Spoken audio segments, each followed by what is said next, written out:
সবাইকে আমার নমস্কার, ছোটদের আমার স্নেহ ভালোবাসা।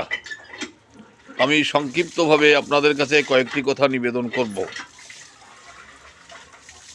আমি বিশেষ করে বলবো, বাংলাদেশে যখন অসংখ্য মানুষ তারা নির্বিচারে অত্যাচারিত হচ্ছেন,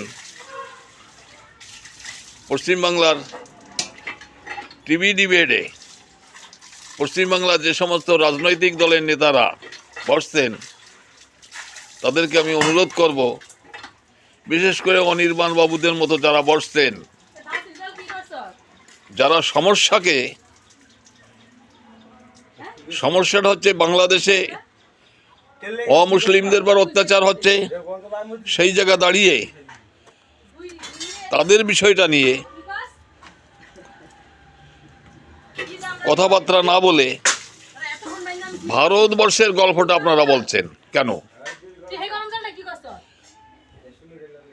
ভারতবর্ষের গল্পটা কেন হচ্ছে?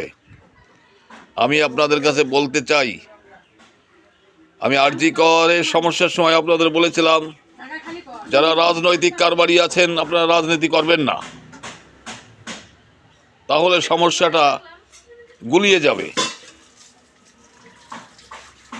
ইন্দিরা গান্ধীর ভুলের কারণে আজও বাংলাদেশে রক্তপাত হচ্ছে হিন্দু সম্প্রদায়ের। তার বাবার ভুল সিদ্ধান্তের জন্য পাকিস্তান, বাংলাদেশ ৭৫ বছর পর্যন্ত আজও রক্ত ঝরছে হিন্দু সমাজ সহ অমুসলিমদের। এই তো হচ্ছে ভারতবর্ষ। এই ভারতবর্ষ আমার যেমন তারও তেমন। আর যারা এখানে এটাকে খুব গৌণভাবে দেখতে চাইছেন, না, গৌণভাবে দেখবেন না।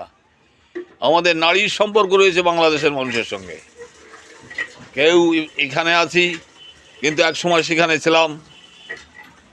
তাই তো বিশেষ করে যারা বুদ্ধিজীবী সম্প্রদায়, পার্টিশনের সঙ্গে সঙ্গে তারা চলে আসলেন এদেশে। আর আমরা যারা রাজনৈতিক চেতনা ছিল না, আমরা থেকেই গেলাম বাংলাদেশে। এবং এই অচেতন মানুষদের পাশে দাঁড়িয়েছিলেন মহাপ্রাণ যোগেন মণ্ডল। তাকে নিয়ে অনেকে কুকথা বলেন।